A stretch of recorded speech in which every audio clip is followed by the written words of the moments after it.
Miami Heat, Milwaukee Bucks, a good old 3 versus 6 out east. We know the recent history between these two teams.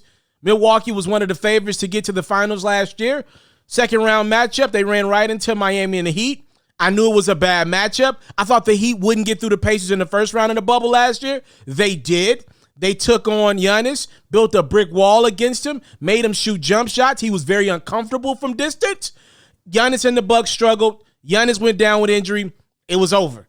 The Bucks lost to the Heat. We found out, though, that the Miami Heat were a lot better than we thought they were. They ended up going to the finals, ended up losing to the Lakers in 6 games. A lot of people forget that. Dragic was hurt, Bam was hurt, but they still took the Lakers 6 games, which tells you just how good Miami was last year. But I do believe that Heat team has come back a little bit of regression. To be fair to them, they found a way to get to the 6th seed. Best believe their season was so awful the first 20 games in with COVID. Jimmy Butler was down. They fought to get to 6 out east.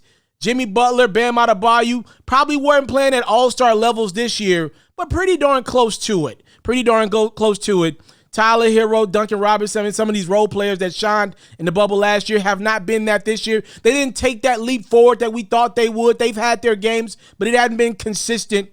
Flipping out Jay Crowder and bringing in Avery Bradley, just thinking you're going to flip out one really good defender with another one, has not worked out in Miami's favor. They got a couple young guys in there, Precious in the rotation. Here's what I'm going to say. I like the move Miami made late in the season, bringing in Trevor Ariza, role player that's won championships in this league. Ariza ain't Crowder, though, and I think that's the difference in this series. I know Bam Adebayo is going to guard Giannis, but Bam's only got 6 fouls. Let's be clear about that.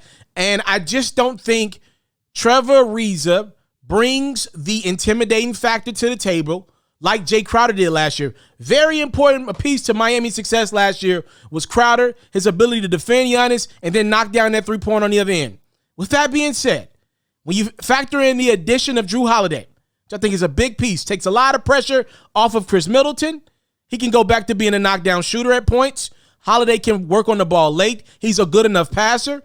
Giannis has worked to get in that mid-post area, and he's knocking down the three-pointer at 30%, which is not good. But, hey, man, if he's able to give me 1 out of 3 a game, 2 out of 6 a game, it's respectable enough where Miami will have to show him at least a little bit of effort and a little bit of attention at some point in this series.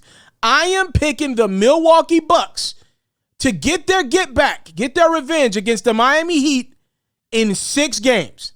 I have Giannis Antetokounmpo and the Milwaukee Bucks advancing past Miami in what will be a thriller of a series.